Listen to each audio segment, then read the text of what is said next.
Okay. So welcome to this session on the challenges of the digital age and how well the EU economy can thrive on this.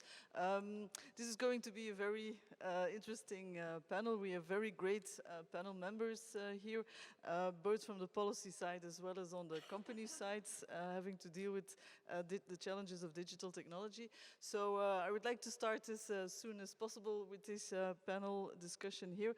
I would just want to take a few minutes just to sketch a bit the environment and what we know from the academic analysis on where we stand as a European economy within this digital age. So first of all, these digital technologies are still very much evolving here. We haven't seen the end of it yet. If you look at the statistics on the adoption of robotics, it's in recent years even accelerating here. Also, if you take a look at big data and artificial intelligence, that's still in a very early stage of takeoff here, and still more to come also with the evolvement of quantum technology. So digital technology revolution in itself is still very much evolving here. And that's, of course, why we are discussing this very intensively here, particularly also because there are very many different views on what this would mean for the EU economy. On the one hand, there is a very optimistic view, is that these digital technologies will really be a very important boost for economic growth, for productivity here. Yet, if we look at the data so far, we don't see really big boosts in productivity yet here. So that's already one question which we might be addressing in the panel here is when and where will we actually see these productivity effects from digitalization. There are also the more pessimistic views which say that this productivity comes actually with a lot of destruction here, that there will be a lot of losers here, both in terms of workers but also in terms of firms here, and that it will actually lead to a lot of polarization here, the digital have and have nots here, and how that will also have an effect on the sustainability of our economic growth here. Particularly on this polarization, we also have a lot of evidence that shows on the one hand, indeed, this polarization, that we do see some firms really pushing ahead, both in terms of digital technologies and productivity growth from that. So those are really the new leading firms. And on the other hand, you have those that are staying behind here, and the low productivity growth that we see is basically from a lot of companies not adopting digital technologies and not having those kind of productivity growth. So this overall slow productivity growth reflects this divergence here, that there are a few companies forging ahead in productivity growth and others not. We do, as a corollary, also see increasing concentration in a lot of industries here, has been documented very extensively in the US economy, but also more recently for the EU economies here. And this holds across all sectors, but particularly again in digital sectors and digitally using sectors here, where you see this increase in concentration on these leading firms here. We also have the evidence on increasing markups here. And this is, again, in many sectors that we see these increasing markups here, but these increasing markups are again particularly for, it's not along the whole distribution function of firms here, but it's again these leading firms which are particularly able to also generate higher markups here. So we have this concentration in leading firms here increasingly, winner take all. Very often these winners are the ones that are able to use these digital technologies for productivity enhancers, but also rising markups here. So that's basically, if you then look at who are these leading firms, there is also this growing concern of where is Europe in the leading, among these leading firms here. We know that if we look at who are these leading digital technology firms here, most of them are always the US and China here, so there are very few European names among these leading firms here. So definitely in terms of research in pushing the frontier of the digital technologies, European firms have a hard time to be at that frontier and to be among these winners here. But there is also the big important dimension of adoption of technologies in other sectors where Europe might have very strong leading firms. Here, if you think of the automobile industry, in many in pharma. So lots of sectors where European leading firms are there. The question then is really to the extent to which they are able to adopt these technologies to be using that for pushing their frontier within their sector here and become winners in their sectors here. On the adoption of technologies and how good European firms are there, I think that's a really very important issue to discuss here, and I'm very happy that we have European firms on this to talk. The evidence is a bit mixed, so there's a lot of concern that also Europe is falling behind in terms of adoption of digital technologies here, but actually some more recent research that we also did with the help of survey evidence from the EIB, we actually see that Europe is not necessarily worse than American firms in terms of adopting new technologies, digital technologies here. We certainly, if you correct for sectors and size and age composition, here Europe is not more behind than American firms here. We do see in the evidence indeed this polarization, that you have some firms really forging ahead with heavily investing in the latest technologies and keep on investing in this. Those are usually the big leading firms in their sector. And then the firms that are really falling behind are not adopting digital technologies and also have no interest in adopting in the future here. And those falling behind companies are usually the old SME companies here. So the problem really is, do you have too many of these old SMEs in certain sectors which have no incentive to invest in these new digital technologies here? And if Europe is falling behind on digital, it's more a sectoral size, age composition rather than EU versus US divide here.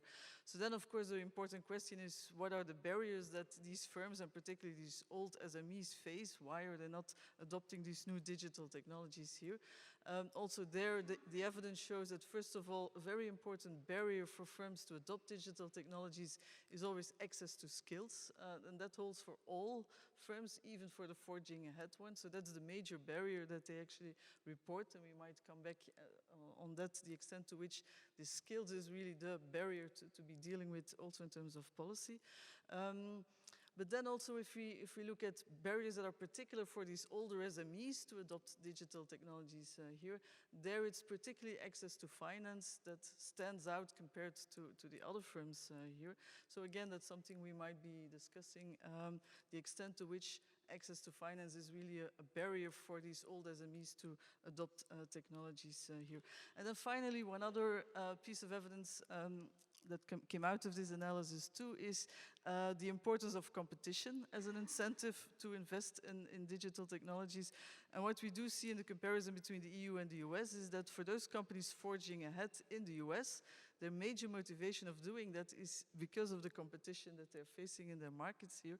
And maybe that's again another policy instrument we might be talking about, is the extent to which a vibrant single market where there is enough competition, so there's a link between the single market and competition policy here, as providing the right incentive for firms as an incentive to invest in digital technologies here. So we see we have a full agenda, a lot of stuff to discuss here. Not sure we will be able to solve all these different issues here, but nevertheless, the panel that we have here is able to address each of them here. I would like to start to give the floor to our first speaker, which is Claire Bury. She's sorry, I have to take my... she's the Deputy Director General of DG Connect here, not so long taking up this position. She also has a good history in terms of dealing with internal market issues here before, so I think she's very well placed to really address the various dimensions of EU policy to address these challenges of how the EU economy can take advantage of digital technologies here. So, Claire, the floor is yours. Thank you very much, Reinhilde. Good morning. It's a pleasure to be here with you, with Joakim and with Victoria, but more than that, all of you who are in the audience today. To talk about digital and these surroundings is, I find, a little bit challenging, no? I mean, it's so much, let's say, old-fashioned, but nonetheless, we'll do our best, I think, to spark the debate and get it going. And on my way up the stairs as well, I saw there were a lot of people going down to the sessions on green and on trade. And of course, those are very sexy subjects, but I see that all of you in this room have understood where the real action is. Huh? All of you gentlemen and few ladies, and it's nice to be with two ladies on the panel, as opposed to the usual being the token woman on the panel. But it's great to be here this morning. You started, Reinhilde, by saying, and this is a dichotomy with which we're quite familiar, I think, or most of you are if you're interested in digital, which is, are we tech optimists or are we tech pessimists? So who's an optimist? Okay, great. Pessimist? Okay, you're right as well. I'm a realist, I like to say. I'm a realist, no? 3.5 years now, I think I joke with Roberto Viola that every week in DG Connect is like a month in every other DG of the Commission. And I had seen a bit of action on financial services before, but things do move fast in DG Connect. And I think that leads me into my first point, which is, you talked about productivity, you talked about how do we measure what's going on, and I think the point that I want to bring through in what I'm going to say today is that digital is different. It is different than anything we have seen before. It's different from the Industrial Revolution. This digital revolution really means that we have to look at things out of the box. We have to look at it with new paradigms. So analyzing productivity, of course, economists have made their lives out of that and need to continue to do it because it's important. You know, is mankind producing more than it did in the past and producing more value than it did in the past? However, if we only look at it through the metrics of existing economics, I think we will miss the point. Why will we miss the point? There are three things, I think, that make digital different. The first, and you mentioned that as well, Reinhilde, in what you started with, which is that innovation now is not incremental, it is disruptive. Now, a lot of people talk about disruptive innovation, but I think we should unpick a little bit what we mean by that here. And I think what's different in digital is the speed and the scale. I don't know who it was in the tech sector that said, most of them have probably said it now, that what we have to do is move fast and break things. And that's the way that it is working. It's not about making a small investment if you want to upgrade your company. It's about making a big investment, and it's about taking a big risk. And if you don't do it, you will be a dinosaur. The zombie SMEs that we don't want in our European economy. Of course we want SMEs, we need SMEs. It's a huge part of our economy in Europe, but they have to be vibrant SMEs, they have to be startups, but they also have to be scale-ups. And that's where I think we need to try and make the difference. In 2006, just to complement the figures that you gave, Reinhilde, in 2006, there was one tech company in the world's largest firms. Today, 2019, 7 of the top 5. 7 out of the top 10 are digital. There is only 3 companies that are not digital. And that is Berkshire Hathaway, bless him, he's still there, no, he's still going, the sage of Omaha. Johnson & Johnson, big pharma company, huge pharma company, and JP Morgan Chase. So those of you in the financial sector, we're still in Europe chasing after the big Americans. But things have been changed, and out of those top 10, of course, 2 of them are Chinese, Tencent and Alibaba. Secondly, so I think this shows we need to go beyond business as usual. You know, we have to look at everything in a different way, we have to change the paradigm. Secondly, it's not about R&D and patents anymore, I would contest. I don't know, you may have a view on that in terms of whether they are still important, the extent to which they're still important. But what's important is knowledge-based capital. This is the key ingredient. It's the intangible assets. And of course, what is the key resource? What's the one resource that you should all be looking at, seeing how you can conserve it, see how you can create it? Victoria? People? Yeah, people. But what else is there? Something else that all those big tech companies have got. Data. Thank you. Data. No, if we don't get the piece right on data, we are not going to get there.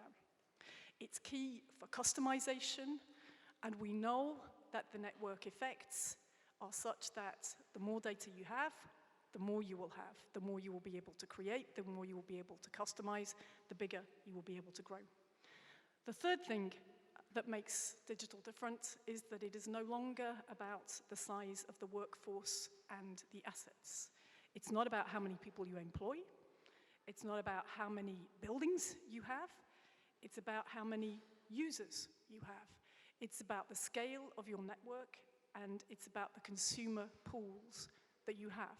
So this, in a way, turns the business paradigm on its head. Companies who can capture the highest number of users are the ones who are going to win. And those big companies who are in the top 10 know that, and they are exploiting that à max. Network effects are estimated to be responsible for 70% of the value created by tech companies since the birth of the internet in 1994. So in Europe, what is the first lesson we have learned? It is that fragmented markets, regional divisions, and language barriers stop our companies being able to have network effects. And that's why we spent the last 5 years working on the digital single market. 30 legislative measures, massive changes in the telecoms framework, which we hope will open up the markets for our companies. But is that enough? Have we completed? Martin Selmayr said before he moved to Vienna, we have completed the single market. I was, wow, finally, after 25 years, I got there, we completed the single market. Well, we haven't, of course, no, because it's never going to be finished. When I was a kid, there was that image of the Eiffel Tower being painted. And the thing that really struck me was they paint it, they get to the top, and then they have to start all over again at the bottom. And it's a bit like that, no? We can't stop. We have to keep going. We put things in place, but it's not enough, and we have to keep moving because the competition is moving as well. I wanted to give just one example, and then I'm going to move to what I think could be the 3 things that we could do to try and meet these challenges. And that is one that you were talking about, Joakim, as we stepped on the platform, and maybe you can give your experience on that. But it's this very often cited example about how the Commission missed a trick in mergers. And that was when Facebook took over WhatsApp. And you had the story before, what I'm going to talk about. But in 2004, WhatsApp paid 17.5 billion for WhatsApp.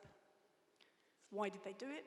Because it provided the same functionality as Facebook Messenger. Who used Facebook Messenger? Anybody in this room? You did, okay. Oh, a few.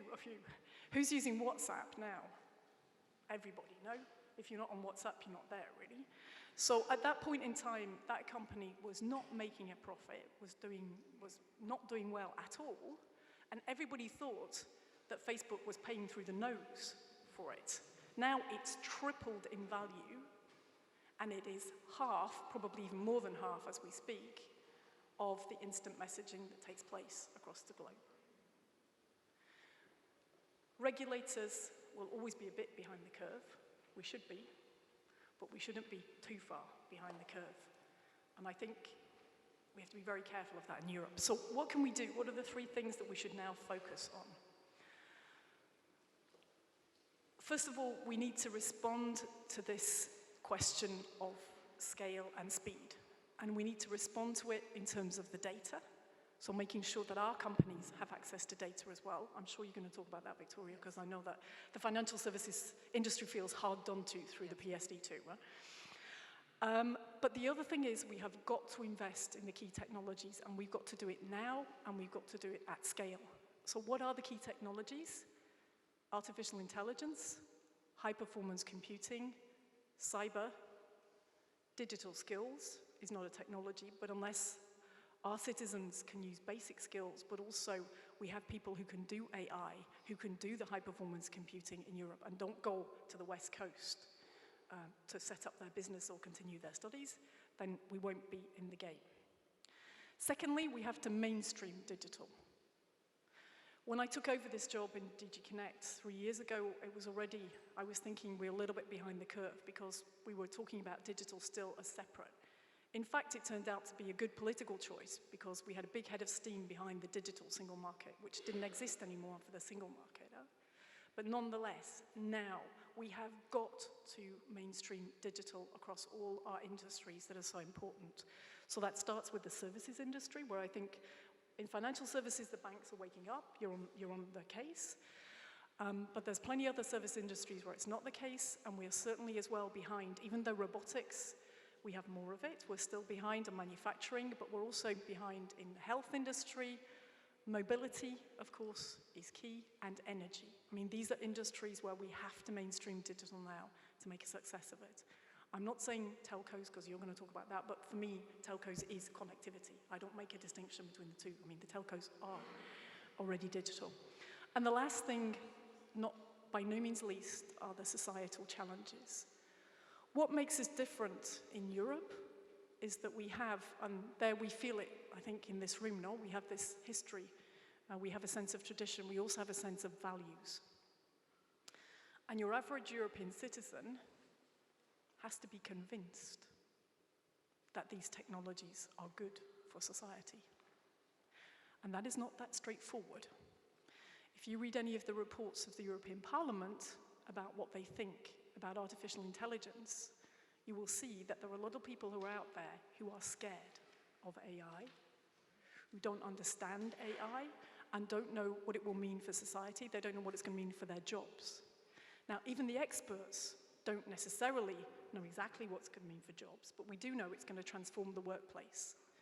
So what we have to do is explain artificial intelligence, and we have started a process in the Commission where we brought in a group of experts, but we're also working across NGOs, other parts of civil society, with everyone, so that there is a better understanding of what it means and what are the key principles that we want in this.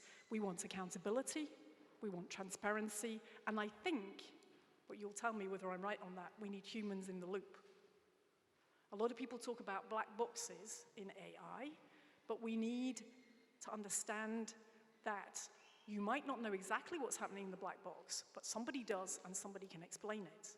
I often think, because I have a legal background, about what's going to happen when cases come to court, and judges will be asked when a connected car causes an accident, who is responsible at that point and how they will apportion the responsibility.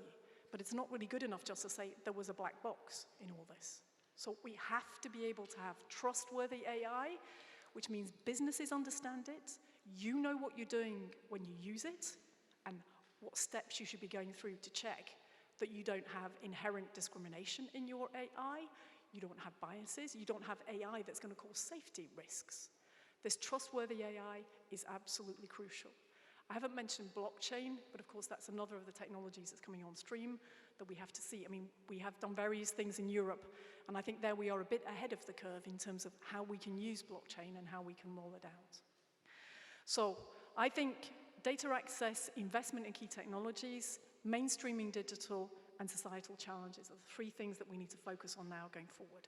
Now, as I said to you at the beginning, Reinhilde, these are, at this point, my personal thoughts, because all of you who are Brussels watchers, and I know you are, otherwise you wouldn't be here, know that we are betwixt and between on our commissioners. We have a president-elect. What I know is that she, in her speech to the Parliament, recognized the importance of digital. She said, Europe has to strive for more in grasping the opportunities from the digital age. She has 7 young children, I think, who remind her of the benefits and how connected they want to be. But she also said we have to do so within safe and ethical boundaries. So we have to work together on that in terms of what those safe and ethical boundaries are. And of course, I'm waiting for my new commissioner, my new vice president, whatever it will be, to say exactly how we will go about that. So I'm sharing my personal thoughts with you today, but safe in the knowledge that Ursula von der Leyen firmly believes in digital and knows that Europe's future is in the center of what goes on digital.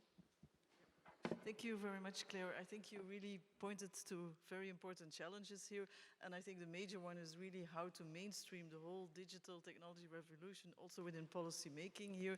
It's clearly the issue of emphasizing how important scale is for companies here, scale and incumbency here, this winner take all, not just only in digital sectors, but also in the sectors using this digital technology here.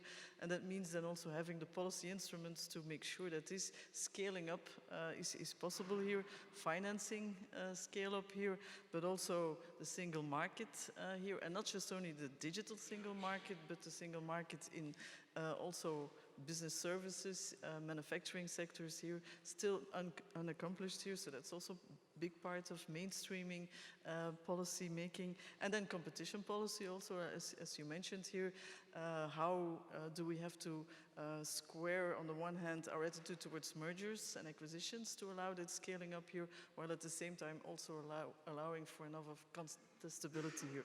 Now, the two sides that we have here from the business sector are all representing the bigger companies here, so it's very interesting to see their perspective here. I'd like to start with Victoria, who will be representing here the position of the financial sector here with Santander. On the one hand, how digital is challenging their business model here, but also how, as a financing sector, they can contribute to other sectors taking up that digital challenge here. Thanks so much. Victoria. Thanks so much for having me here. Look, I want to start, and you have mentioned that, but access to finance at the end of the day is critical for the growth of Europe. And if you take the banks have an essential role to play there. And digital is one of the tools we have to boost that. You both mentioned how to boost productivity, so how to use digital, be AI, be robotics, anything to boost productivity, as well as scale and speed. But to be honest, to be able to make it happen, there have to be some policy actions taking place. And let me start by, we need to have fair competition, meaning well, I'm saying as, representing myself, right? But banks are providing services today that other, like tech companies, be US or the Chinese, are also offering under different rules of the game, right? And look, I'm not an expert in banking regulation. I joined the bank a couple of years ago with a very different background. I used to live in the US, working with tech companies, etc. But just like a reflection of what we see when we try to launch new products. And those are solutions to put in the hands of our customers, be financing for SMEs or individuals or any other type of solutions. And let me give you a couple of examples, right? It takes us 3 times longer to launch a solution. Let's say a credit product or a tool for SMEs to better manage their cash flows and therefore have access to financing. And why it takes us 3 times longer than a tech company or any other player operating in the same space. And the driver is not that we have legacy, which we do, but it's like the regulatory burdens we have to go through, be how we assess vendors, all the steps that we need to take to go to a regulatory sandbox, etc. All of those add time. Another example is on the skills or access to talent, right? We are building new businesses. There is this one example, it's called ASTO, which is meant to help SMEs, going back to how we can foster the economy in Europe, right? We cannot attract talent. Why? Because the tech talent that you may need to build this kind of products don't want to be subject, well, we need regulatory approvals for certain roles. We have caps in terms of how we can pay, etc. And at the end of the day, it limits how fast you can innovate and how fast you can actually take those products to the hands of the customers.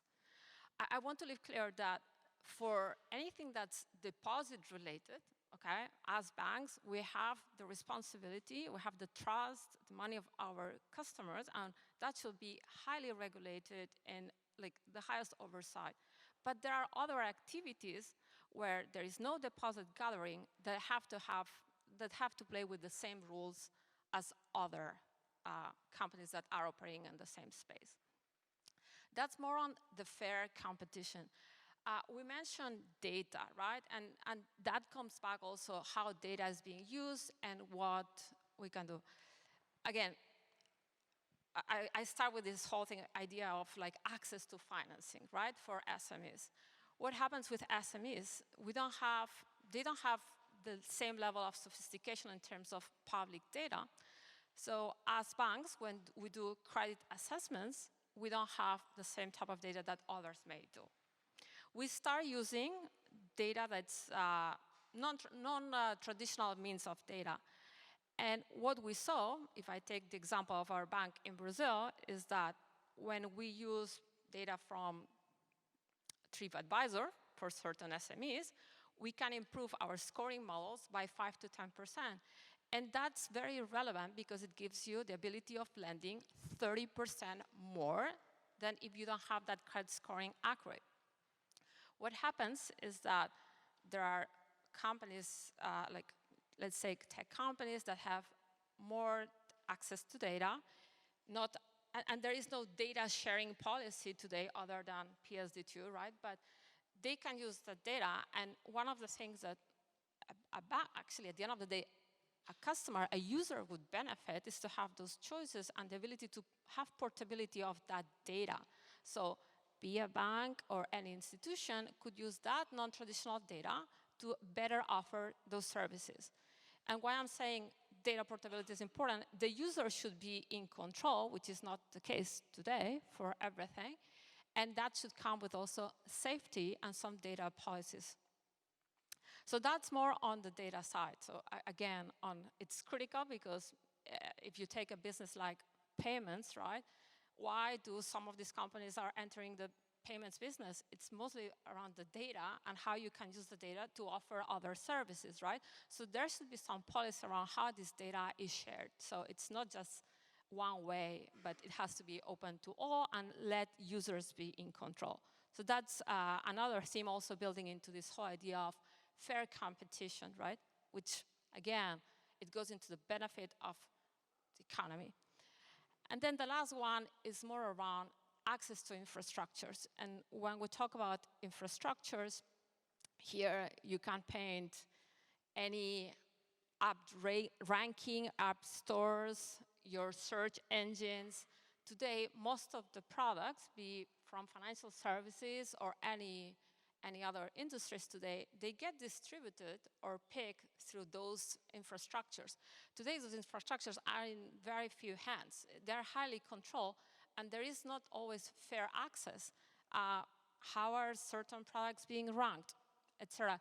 So there has to be also on that front some sort of rules and make sure that there is fair access. And again, I go back, at the end of the day, it may sound like making a pitch for the bank, but at the end of the day, it's like helping customers make informed choices in a safe and fair way.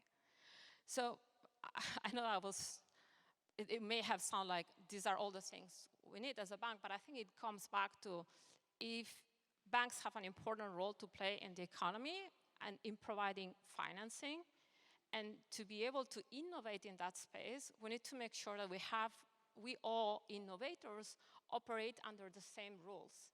And again, we should have same activity, same rules. And if you take a bank, just by the fact that it has a part of the bank that gathers deposits, which is it's a very important part for society, and actually you keep the dreams of people, right? By keeping their deposits safe. We need to make sure that activities that are outside deposits, be like value-add services to SMEs, individuals, can be regulated in a different way as others are being regulated today. And again, applies to be like how software is treated with capital consumption. It applies of how data is being consumed and access to data, etc. So I think that having like same rules of the game for specific activities is very important to foster innovation and therefore improve like what you deliver to customers. I can keep giving examples, but and maybe a last one so it makes it clear. When it takes you 3 years to launch a solution, okay, it has an impact on the pockets of clients too, right? We started 3 years ago to develop a solution for cross-border payments that was blockchain-based. It's called OnePayFX. Normally, and if you take a company like TransferWise, it may have taken them 1 year to develop. The fact that it took us 3 years meant that our funding, like the cost, the fees that we have to charge clients are much higher because we don't have, like we have to support an infrastructure. Now that we managed to deploy this solution from having to charge, I believe it was around £60 per of fees, we can go down to 0. So this kind of thing, like not being able to launch fast enough and having to follow like very different processes and having a very different umbrella of a regulatory environment has an impact on consumers too. So that's. Thank you very much. I think you very nicely identified the challenge of being in the business sector of banking here. So it's no longer about the size of your deposits and credits here. Your biggest value is really the wealth of data that you have on your customers in terms of what financial services they actually are consuming and what they would be needing here. And then the question is to which extent is the whole regulatory system allowing you to use those data to offer better services here. So I wanted to know to which extent the regulatory barrier is more in terms of when you have these data, what can you do in terms of which services you can supply? Or is it more in terms of the extent to which you can use these data that you have here because of privacy considerations or whatever to be able to offer services? So where is the biggest barrier for you from a regulatory perspective? Maybe first her, and then you can answer. Can I add something else as well? Because listening to you, Victoria, was also wondering, I mean, I had the same kind of questions as Reinhilde, but I was wondering, is there also a problem in the application of the rules? I mean, is it not just about the rules themselves? I mean, indeed, it's good to know which are the ones which you find to be the biggest obstacle and the most problematic. Is there a problem in the application of the rules as well? I mean, I think, you know, it's a good moment now to unpick what the problems are and better understand them. I mean, most of the rules are not there. Okay, I mean, some become a bit outdated, no, but most of them are not there just for the sake of having rules. They've got a purpose behind them. But I think, you know, is it the application and which are the rules that are the most problematic? So let me first take this question and then I'll move to the data one, right? So in terms of what the rules, I agree that rules were created for a reason at a certain point in time, right? I don't think it's application, but it's the rule itself. If you take like the example of a bank, right? And we have a deposit business and we have a payments business that it's growing. What we cannot, well, at least it's my point of view and how it impacts the customer too, right? Is that today, because we have a deposit business too, we have the same like prudential, like the prudential regulation on everything else.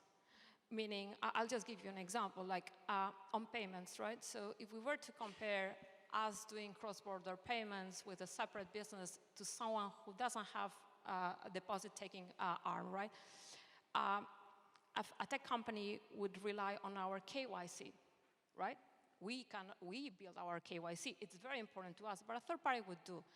When it comes to investment in software, right, which is an important one, all we invest in that new technology consumes capital for us, okay? Which means that that's money that we cannot lend to other customers to thrive, to grow, right? So that's another example. Data protection, we are under the oversight of just like consumer protection. So if you go almost like one by one, by the fact that we are deposit gatherers, and just to be very clear, that's something we are like super supportive that there has to be regulation, high oversight, etc. But by the fact that we have these two businesses, we have the rules, and it's not just the application, but it's the rules that apply to the deposit side too, which others don't. To your question on data, we do use data. We don't share data. Like our data doesn't leave the bank. That's a very important thing. It's the access to non-traditional sources of data to improve our models. That's where we think there should be some sort of policy that allows users to have portability of that data. Again, I mentioned the example of Brazil, but there is a study that says like, they did a study, when you add 10 more variables to a credit model, it can improve between 5 to 10%. For us, that means like placing 10 to 30% more on lending because you have better credit scoring. And it's not just that. Imagine you are an SME. When you don't have enough data, the credit scoring is not accurate. It's very high. Like the cost of funding, it's much higher. So being able to tap into that data and having users be able to use that data, and again, it's raw data, it's not manipulated data, that gives a benefit for both sides.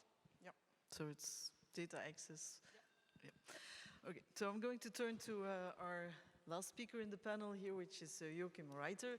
You also have actually two faces here that you can display, because being at Vodafone, you of course are a very important player to generate the digital infrastructure for others to be using here, but at the same time, you also as a telecom company and in the telecom sector are also facing these challenges of how to use digital technologies here in order to get commercial value out of digital technologies and productivity growth here. So you can use whatever hat you want to discuss these challenges. And the third is, of course, I contribute to the gender equality of this panel, which is lovely, for once.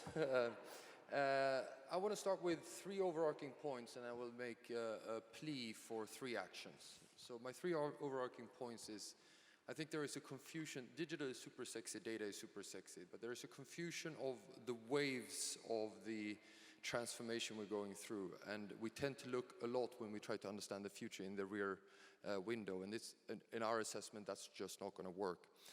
What a lot of the things that we have discussed, including now, is around the internet economy or the mobile internet economy. What makes Vodafone super excited about the next phase of digital that we have just entered is the manner in which that economy is converging with the real economy. If you think about it, take M-Pesa, the mobile money solution that Vodafone launched for financial inclusion in Kenya. 50% of GDP runs on it. 2% of all households have been lifted out of absolute poverty. We can have a long discussion on productivity or not. It generated a GDP boost, it empowered women, it provided access to information, access to services that were never available before. And I think a lot of the things that happen in the internet economy, as we have experienced it, it has had an incredible convenience effect on all of us. I mean, me coming to Brussels today, so I may buy my suit from Amazon, I wouldn't advise it, but you could. I end up booking my hotel through booking.com. So everything we do has become facilitated. Now it's a different thing on whether it has changed production methods, which is the thing that drives productivity growth. But that, in my view, is exactly where we're at the cusp at. Because through AI, Internet of Things, and 5G, by the way, is not a connectivity system for people-to-people communication. This is not about having better streaming of cat videos on YouTube. This is about in-factory solutions, revolutionizing agriculture, revolutionizing energy system, revolutionizing mobility, revolutionizing healthcare. And it's going to be highly disruptive, but it is in the application and the convergence with the real economy that that we're now entering into, and that will be painful and very difficult to handle. The second thing, which touches upon our host and Reinhilde's initial point, I disagree when we talk about Europe as a laggard or not. On the internet economy, for sure, we're a laggard. And you can start with that list of the 10 largest companies. It's also from the point of view that the cutting-edge research and the cutting-edge products and applications being launched are most of them not being done in Europe. It's being done in the United States and increasingly now in China. And that's just a fact of life. Why I'm less worried is that once the internet economy meets the real economy, i.e. the real digital transformation that we're now entering, Europe has one advantage. From a macroeconomic point of view, we have driven up the labor cost through our welfare state. The unintended consequence of that is that we have higher capital intensity in automation as a starting point in our manufacturing industry. So my view is Europe has a chance in the next phase of digital transformation to catch up, provided it plays its cards right. But let's not kid ourselves. This is not a benign race. I had the pleasure of being in the White House in April, the day before Trump launched his 5G moonshot, which is really like a space race in the American psyche. And if you know anything about space race, there is the whole thing, principles around free market, let's not have government subsidies and so that disappears. So he launched 20 billion of subsidies for the rural broadband, including the rip and replace of Chinese equipment in rural networks in the United States. But what was very clear to me from that conversation is that there was an underlying element of a zero-sum game. There was an underlying element that it was necessary to win this race. And I don't think that penny has dropped around European policymakers that actually Europe will need to step up to retain its competitiveness that has been incredibly effective, particularly in its manufacturing industry as we move forward. Now, as I said, the good news is that we actually have a pretty good starting point. Our weakness has been in the ICT industry, not in our manufacturing industry. But when you merge ICT with manufacturing, will you get the poor average, or will you have the capital intensity of the manufacturing industry driving the change and driving the digital transformation in Europe? The third thing is that we seem to agree broadly on objectives here, which is mainstream, stop talking about it as a separate sector. It's about something to be integrated in the entire economy. In actual fact, all walks of life. Your homes will be connected. As you travel to work, you will change the means of transportation. The way that you manage your utilities will be fundamentally changed. The way we produce telecom services or anything else we produce in our economy will be fundamentally changed. So it's a full mainstreaming. Speed and scale, absolutely agree. Investment, which was referred to, I thought it was interesting the Commission didn't refer to the investment into the infrastructure that actually all the data builds upon, but I will touch upon that. Economic sustainability, access, very importantly raised by our colleague from the financial services industry, a non-sectoral approach. Because convergence of sectors means that a sectoral approach will fundamentally always fail. You will always have new services coming up in the cracks between regulatory system, exploiting an arbitrage, a regulatory arbitrage. And that's to some extent what we have seen in the internet economy, and that's one of the reasons why European companies have not been as successful in launching products, because they've been sectorally regulated and have not been able to exploit, if you want, the regulatory arbitrage that non-European actors have been able to do. And that needs to then to have a change in our regulatory approach, moving away from too detailed. It's correct that regulators are often behind the curve, but it's not acceptable. The ultimate effect is that consumers are not protected. That should not be an acceptable outcome in Europe, and therefore we need to move away from a system where you regulate a sector towards a system where you regulate a service. I'm a trade negotiator by training, 20 years doing trade negotiations. I found it fascinating entering the telco world, and we regulate a sector and not a service. In trade, including in WTO rules, like service is the core concept, just as like goods. Why is that not applied in Europe? We're fighting in the code whether or not some of the new messaging services or the way you make phone calls actually fall under communication services. Why do we have to have a legislation that fixes that? Of course they are. If it's a like service, it's a like service. If you would have had that conversation in WTO, it wouldn't have been a problem. Yet we spent 2 years fighting it out in Brussels because we have approached it from a sectoral point of view as opposed from intellectually from a service point of view. Similarly, I think we have to change the way that we approach the role of regulator versus private sector. Because technology is so fast moving, because it's so disruptive, and because you have a collective action problem in managing some of the vulnerabilities that come or the challenges that come, we need to have much more of a partnership model between regulators, governments, and the private sector. And finally, I think we mentioned all of us trust, safety, and empowerment as the key ingredients to uphold European values in a transformation that otherwise could be quite painful at an individual level or at a societal level. Now, what does that mean in my view of what the Commission should do? And Claire, I know you don't have a new boss, but directionally DG Connect and Vodafone has always been quite aligned. Maybe not on the level of ambition, so here's my plea on the higher level of ambition going forward. First is infrastructure. The whole talk about digital transformation data disregards that you can't drive digital Ferraris on copper gravel roads. And that's what we're still doing in Europe. Now, China is working on, at this summer, it had around 250,000 5G base stations up and running. The United States will have 90 cities covered by 5G at the end of this year. And the European Commission yesterday, in this press statement by one of the persons reporting to Claire, said Europe is not behind in 5G. We're far behind. More importantly, we're using the spectrum auctions to extract resources out of industry so that money is not available to deploy the infrastructure and make sure that we reach all corners of the society to make sure that digital transformation can happen everywhere as opposed to increasing the rural-urban divide that already exists in our society. This is a societal choice. This is a political choice. If we are serious about covering the investment gap in Europe, we need a reset of what is required to make sure that those investments happen.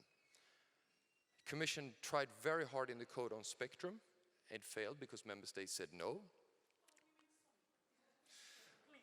Yeah, well, we made some progress in theory, because in practice what we have seen since then is that the 5G with its hype has now reawoken the behaviors that we saw in 3G, which is, my God, this is so sexy, I'm going to tax it to death. So that's conversation we will have to have on whether that is a good policy practice. What are the best policy practices for ensuring that all the money existing in the private sector is not extracted at the point of selling the spectrum so that there's no money left for deploying the infrastructure? Secondly, we actually don't have a good system to deploy the infrastructure as such in Europe. The Commission hopefully will be reviewing the BCRD. So this is basically the cost reduction directive. The reality is that each member state pretty much do what they want. It can take anywhere from 35 days to 2 years to get a planning permit agreed to roll out infrastructure. We still have a complete fragmentation on how we see the scientific evidence around EMF. So Vodafone, we did a digital deployment index. How much actually does it cost to roll out infrastructure? How do member states compare against each other?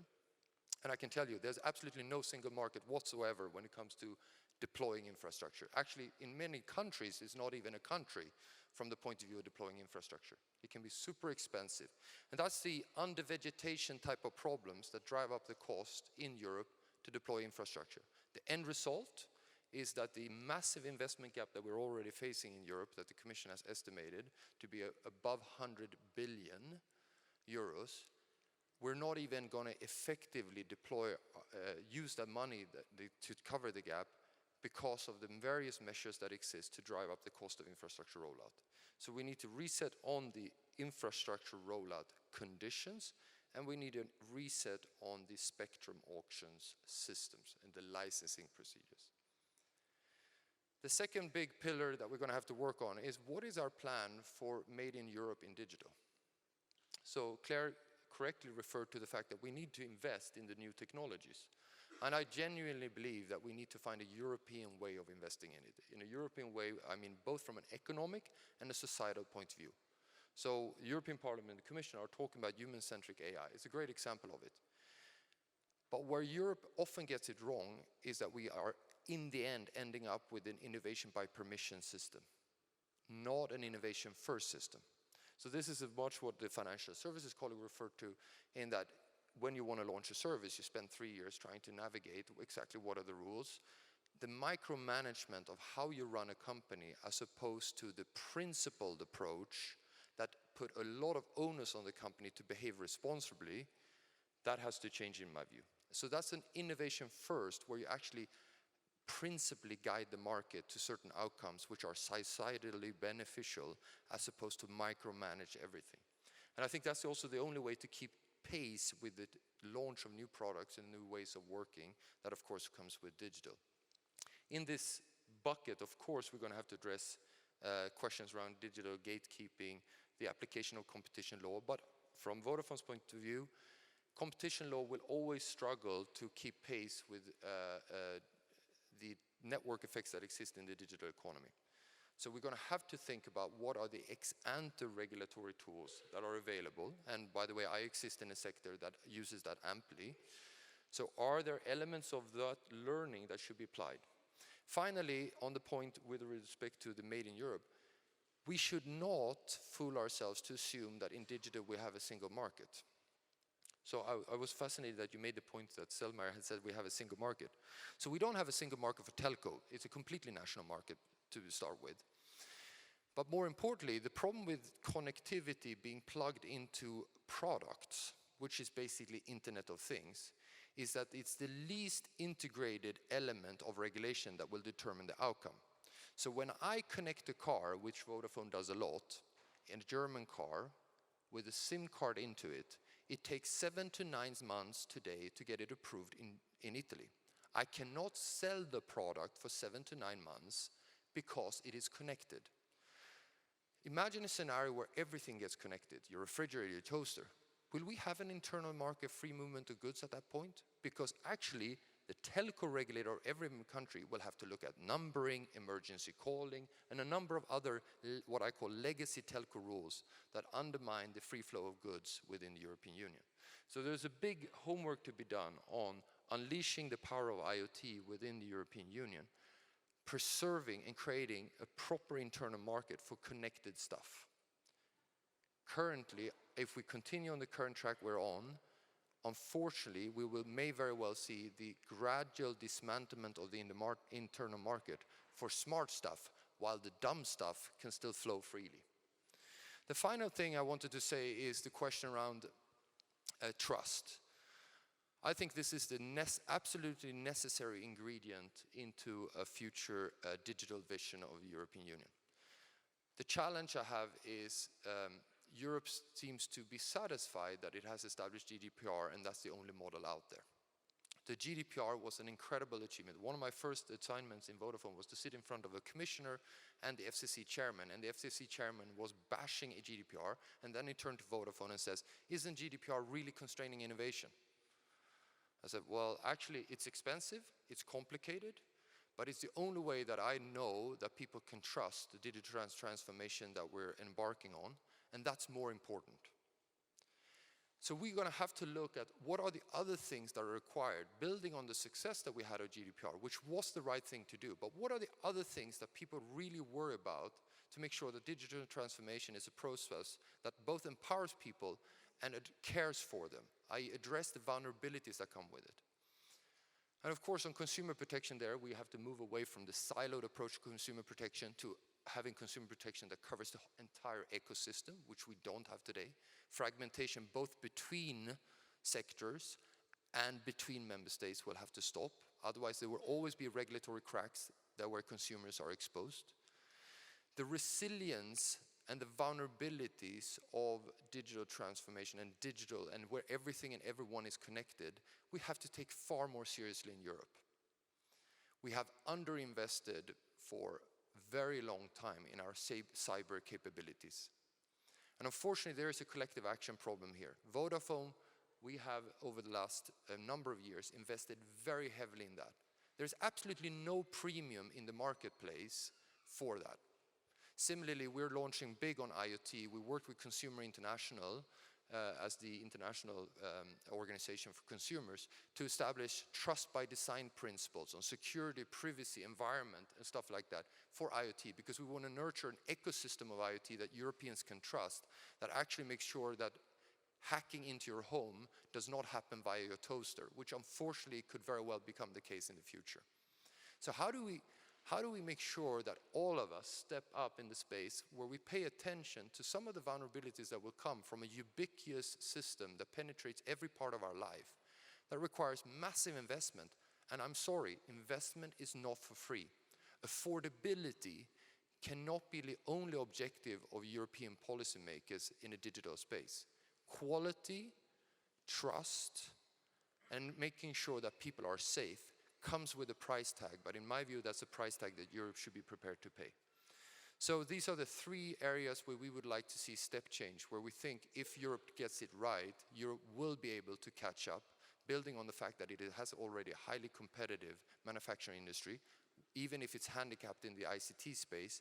With the convergence of these two, with these three concrete measures, we hope that Europe will, in the next phase of the digital revolution, in this convergence of the internet economy and the real economy, Europe will actually not be in the place where it is today, which is a laggard. Okay, thank you very much. So I take from your intervention, particularly this lack of single market that we are still facing here, both in terms of investment for infrastructure. You mentioned the example of 5G, but also other examples here where the single market is still incomplete. This innovation principle to be using when we are regulating markets. But I think the most challenging is actually what you mentioned, this non-sectoral approach for regulating and for policy making here. so not focusing on sectors, but rather on goods and services and how they should be regulated, which really means mainstreaming the whole digital agenda within policy area here, and that's, I think, still a very big challenge for EU policy making here. Now, we of course want to go back to the panel here, but since we already don't have so much time, I would now like to give the floor to the panel here for questions. I take it there is a mic? Ah, yeah. So, and please, if you could also identify before your question and be short on the question. Thank you very much. I am from Portugal. I'd like to make a question to Claire. Yeah. When you speak about the digital challenges for Europe, we speak about the involvement of society and the economy. What do you think about some projects like Digital Innovation Hubs and others that can reinforce this capacity of the economy being more digital? Yeah, I propose we collect a few questions here that will be more efficient in terms of time. Yeah.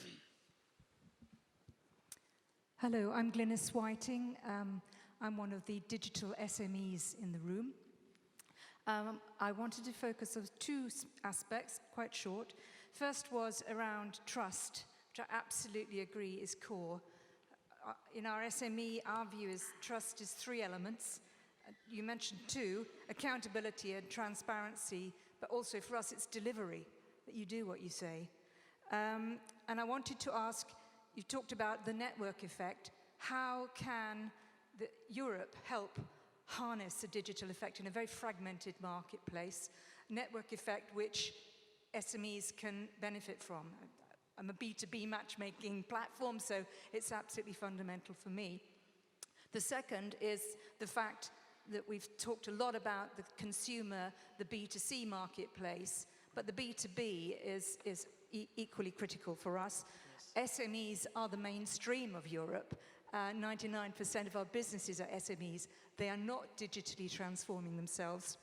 So again, to come back to your first point, Claire, how do you mainstream that digital access and ensure that SMEs, as well as consumers, are better positioned to benefit from the digital society? Yep. Still have questions? Two more. Yep. Thank you. Carsten Hess with Santander Bank.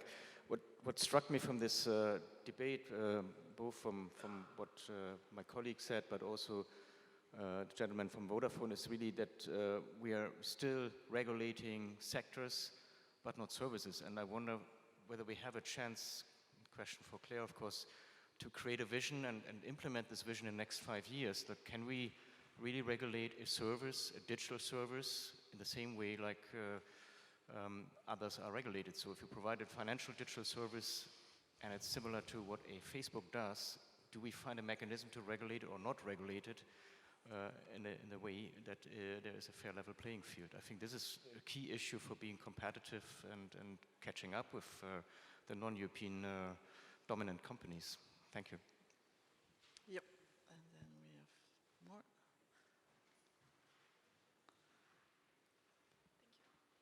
Hello, my name is Julia and I'm a researcher at KU Leuven. I have a question with regard to data access and to the sharing of data. Because on one hand, of course, there is a need for companies to get access to data for develop new services. But at the same time, we know that there are some mixed data sets where personal data and non-personal data are together. And we need to find the balance between, on one hand, protecting the personal data, on the other hand, granting access to data. So I wonder, what is your opinion on this, and how to make sure that data protection claims are not used as a strategic behavior sometimes in order to not to share the data with competitors on the market? Yep. One more and then we... Just a very brief question. It's actually a clarification also following on this one. Regarding data portability, the GDPR foresees an obligation for data portability, and I would like to know what else could we do? What exactly is the demands? I'm not sure I understood. My name is Anna from the INCO Committee, Parliament. Yeah. Okay, so I think we now take a round of the panel members here. So the various questions, I hope you took note. So for instance, let's start with one from Portugal, was addressed to you here. Then there was one from SMEs. Maybe you can also collect that too. Sure. How to build the trust from I'm the data. happy to try on those 3 questions, and maybe we can pause for a minute and see what people think about the question which I think Joakim very cleverly posed and you picked up on as well, which is how do we regulate when we've got convergence happening across all industries? Yeah, so that's a bigger question. Yeah, on exactly. regulating And how do you do sectors the innovate versus first principle? And maybe we can think about artificial intelligence, because that is one of the big challenges that we have at the moment. And we don't have a completely blank sheet of paper, but we do have an opportunity now to think about how the best way of doing that. But so the gentleman from Portugal who mentioned the digital innovation hubs, yes, I mean, crucially important. It's something that the Commission has highlighted as a priority. It's something that we're also putting money into. I think what's really important, and this, you mentioned the digital divide between different areas, no? Between the rural and the city. The other thing that concerns me in European policy making is the digital divide between different member states. Because we have this digitization of economy and society index, and what it shows us is that the ones who are already very good at innovation and have a lot of digital penetration, so that would be, of course, the Nordic countries, are getting better and better.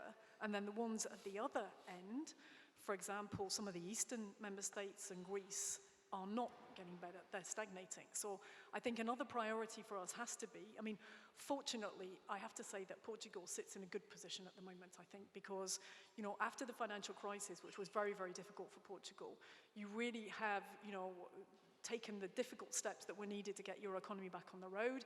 And what I hear very often from Portuguese politicians is that they understand the challenges of digital and they are up for it. So I think Portugal's in a good place, but still needs to improve. But really, one of the challenges of policy making is how we can get those who are playing catch up to do it quickly, and then keep everybody together. Because I think you mentioned that at the beginning as well. It could be one of those problems that the digital divide will also cause our societies to disintegrate. And what we see at the moment is a very challenging political picture in terms of political parties and so on, and the haves and the have-nots. And I think we need to be very careful that we don't reinforce that through what happens on digital. So you're absolutely right to point to the innovation hubs, and they're a priority for us. Member states need to up their game, but we need to make sure that all member states have an effective digital innovation hub. For those of you who don't know them very well, it's about basically bringing together smaller companies and academics and access to finance, and trying to there sort of get the alchemy, which means that can mix. SMEs, yes, I mean, of course, and you're absolutely right about delivery, of course. I mean, if you don't deliver, then you can forget about accountability and transparency. I mean, I would say the same for the Commission in some respects, to be honest. But there you go. We have to be more like an SME, maybe, in the way that we perform and we work. I mean, you mentioned business-to-business data, and Victoria, you mentioned that as well. It's an area, and it came up a little bit in these questions on data on this side too, I think. I mean, that's an area that we're working on. It's one that we are focusing on now because data is so important for AI. I mean, what we've done so far is encourage businesses to share data. But again, this goes to the challenges, I think, that you were talking about, Joakim, in terms of rolling out 5G, which is how do you get different parts of business to work together? Because what we want, of course, is our businesses to compete, to give the best for the consumer, but then on big projects, big infrastructure things, we have to get them to cooperate as well. And I think the real challenge for regulators and legislators now going forward is how can we maintain that balance of having enough competition in the marketplace, but in the right places at the right moments, making sure that we can get companies to cooperate and collaborate, because otherwise we'll never get the scale that we need in Europe. That's a challenge for regulatory, but also for the competition policy authorities. Absolutely. I mean, yeah, sorry, when I say regulatory, for me that encompasses, I think, competition and how legislation works with it, and non-legislative measures as well. I think you were making that point, no, which is, and I think we will have this, as we say in English, or maybe from the north of England, in spades in the next 5 years, which is how do we get the competition law and the interface with the internal market to work better? I mean, we've seen it in the past 5 years on things that we have done on what we call geo-blocking, people being able to access websites and not be discriminated against in terms of being able to access products. We've also had it on the whole piece about what we call the platforms to business or the online intermediaries. So, the gatekeepers point as well. And how do you say, okay, this is against competition rules and this is something where we need to regulate ex ante, because otherwise the market is going to crystallize and we won't have any competition in the market. But I think this is really the issue. And another important challenge is also not only to look at the current competition, but really also the future competition too. Absolutely. And so that brings also the innovation dimension in the whole, not only regulatory agenda, but also competition policy agenda, and to look at potential competition and not only the actual. Yeah, and I see our role in DigiConnect as being maybe to come forward with some proposals on what needs to be done ex ante. But also, and above all, trying to help our colleagues that work in the competition area to understand what's happening in the digital space and be more far-sighted in that respect. Because, the Facebook example is very often cited, but there are plenty of others as well, where we haven't been able to really not just see the actual effects of competition, but the likely effects of competition. And that's why I'm also talking about regulation needing to be a bit more up with the curve, because you've got to be able to see round the bend to see what's coming. So I absolutely agree with you on that. Yeah. So how easy is it within the Commission to have this mainstreaming and really no longer working in silos with the different DGs here, but really cross-cutting? Yeah, is there any progress there? It's difficult in any organization. No? I mean, all of you know, if you run a big company, how difficult it can be sometimes to get the different teams to talk to each other. And that probably, if you have a role on policy or if you have a role in the management, one of your jobs is trying to get people out of their silos and to talk, but they also have to get on with their day jobs, in terms of you put them in a team to get a job done. And very often what you have as well is your managers motivating the team, and part of what they do motivating the team is put them in competition against other teams. So it's difficult, yes, but I think that our vocation as DigiConnect now over the next 5 years is of course to be amongst the best in terms of ideas about what needs to be done, but also facilitating the work of other colleagues. And sometimes it requires a strong management to do that. And we will now see, because this is a time of change, of course, in management of the Commission, it's terms of the way things operate. Do we need structural changes? The problem with the structural change is that once you reorganize something, again, all of you who work in industry know this, no? You have a productivity loss until your new organizational structure comes on stream. So there are trade-offs to be made there, no, in terms of moving people around, but maybe what you do need is a very clear political mandate, and that political mandate to go through to the Commission services. I think we have made a lot of progress over the last 5 years in working together. I mean, more than ever in my 25 years of Commission experience, in the last 5 years, I worked side by side, for example, DigiConnect and DigiGrow, in terms of delivering things. And we had different views, because we came from different angles and we had different understanding, but we thrashed out the differences, hopefully in enough time for us to have a common position when we went to discuss with the Council and the Member States. So it can be done, it's difficult, and you need the right impulses from the political leadership to be able to do it. Yeah. And of course at the right speed. Yeah. So there were also these questions on access to data and data protection. Yes, so there were a couple of questions, one on access to data and where do you draw the limit, right? Because there is personal data. Today, if you take any of the large platforms, right, they have access to a lot of data. In fact, we don't even know how much data, but there is personal data, interaction data, social data, etc. So I think here the idea is that the same way that for payments you may have PSD2, right?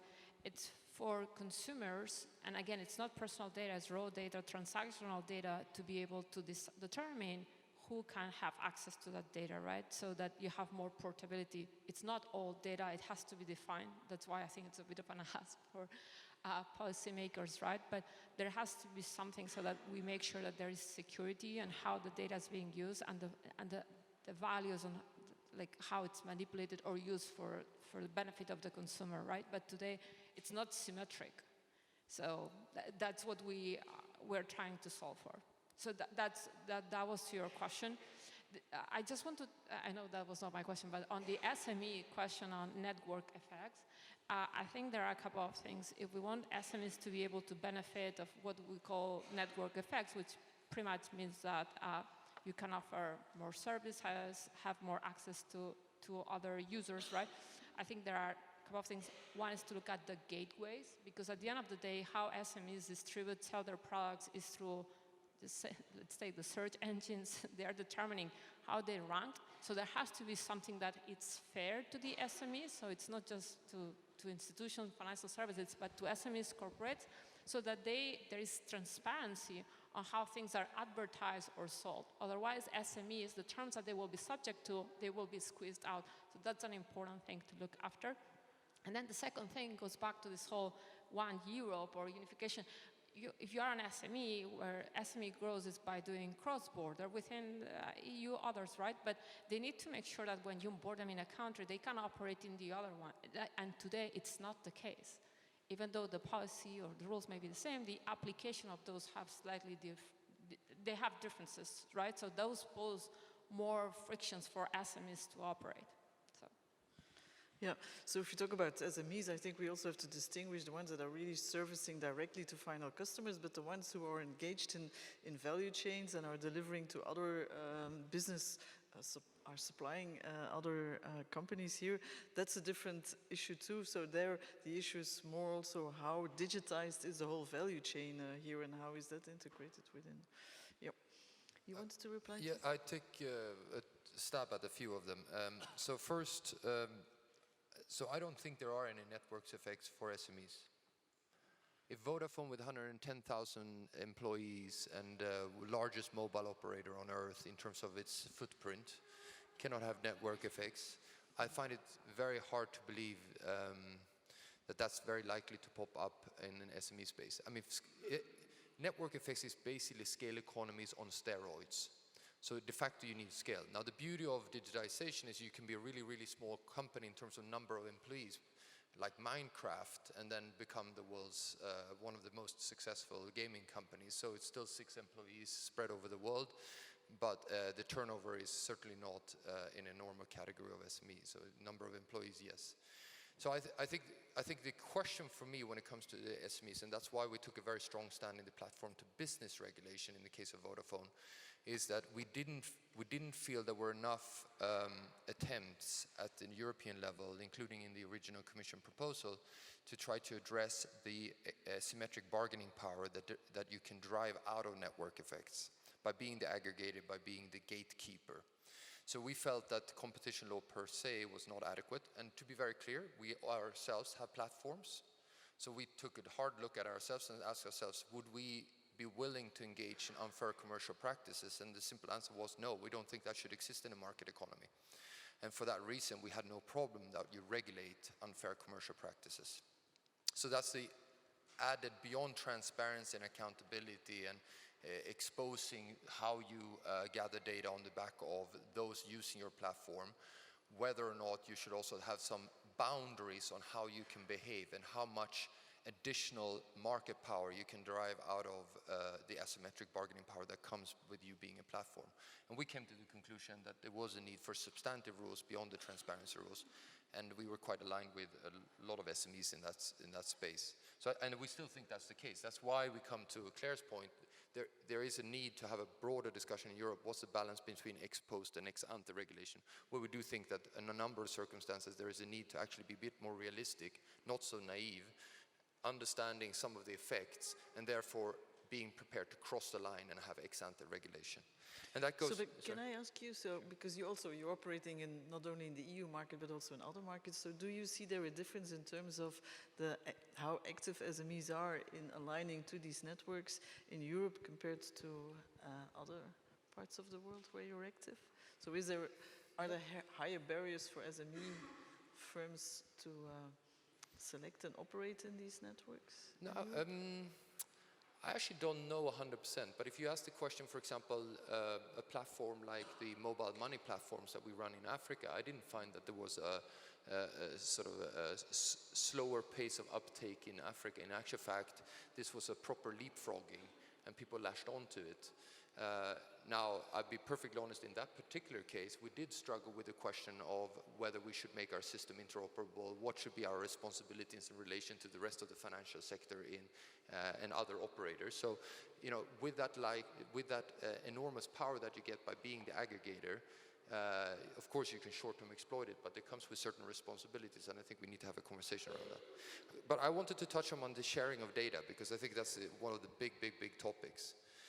There is no interest, on the one hand, the fact that you can have a few that aggregate all data and hold it as proprietary through a barter system with their users needs to be addressed.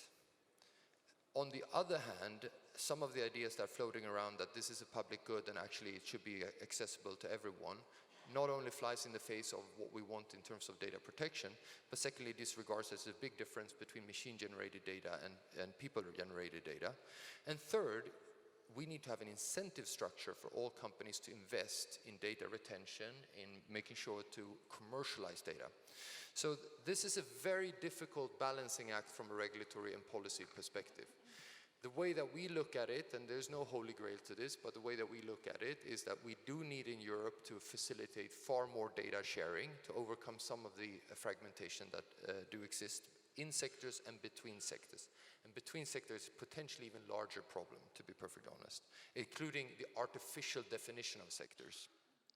And in that sense, A, you need to ensure interoperability of data so that data can talk to each other. B, you need to encourage the commercialization of data sharing. So in other words, it needs to make economic sense. Companies are in the business of making money, which means that they actually have an interest of sharing data. But third, you need to make sure that you don't take away innovations that come out of actually investing in data. So, give you a concrete example, we as Vodafone, we have something called metadata, which means that we know how general populations move over time and in space. Why? Because you move between base stations, we can triangulate. Now, that's a really powerful tool for municipalities to plan public transportation. So we're in discussions with public transportation authorities saying, okay, but actually don't put the subway or bus stop there, put it there, because actually from the point of view of how people move in the city. So it's nothing to do with the individual personal data, it's the aggregate people movement. Boig, which we talked to, works with the same thing with respect to the planning of tallies and the type of time slots when it should actually have the train going from Geneva up to Paris. So these are a number of applications that we see coming through the application of big data analytics. So, and do we have currently the data regulatory framework that allows that kind of? No, we have the attempt of an e-privacy regulation that basically said, if you do this out of the United States with GPS data, it would be fine. But if you do it as a European company based on metadata, it would not be fine. And that's exactly the type of points. It's a bit of a caricature, Joakim, of no, what the e-privacy said. I said the same thing, and so did 12 other telcos in front of ANSIP and Gabriel. Yeah, well, I know the telecoms have a specific view on this, but we do need e-privacy rules at the end of the day, no? Oh, and absolutely. the text which is on the table now has evolved quite significantly. So, yep. but I think that's one of the missing pieces which needs to be completed now. So Vodafone agrees with the Commission that we need complete e-privacy, but we need to complete it in a manner that allows such services to be developed in full respect of privacy. So it's not less than GDPR, but that we make sure that Europeans, companies can also do that based on the technology that exists in Europe. But I mean, one of the ideas behind the e-privacy proposal as well was to level the playing field, which I've heard mentioned a lot here by both you and Victoria. No? So, I mean, the Commission has tried in certain circumstances to level the playing field, but I mean, the telcos need to play the game as well in terms of, sorry, on platforms to business, you said what had been done wasn't enough. Maybe it's not enough, but at least it's the first step. And our calculation there, and it was the calculation that was shared by the Parliament and the Member States, was that it was better to have a first step than no step at all. No, we agree. Now we have something, a basis on which we can work. If we hadn't done anything, then we wouldn't have got our foot in the door and we wouldn't be moving forward on that one. Yeah, we were happy that the European Parliament improved on the ambition that was proposed because it moved it even more in the step. Now, could I just say, this final thing on data. Final thing on data is then you have the situation where, of course, you have gatekeepers of data. And that's where we think that we need to start thinking about what are the mandatory requirements for data sharing. So everything I said before that is voluntary. But there are gatekeepers in the data economy, and the question is then, should there be a mandatory requirement? And what does mandatory requirement look like? Is it FRAND type of requirements, fair and equitable access, non-discriminatory?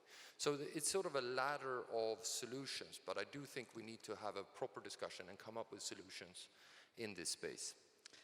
Okay, so I think we really developed a well filled out work program for all of us here to do. You started off by saying who's an optimist, who's a pessimist. I think we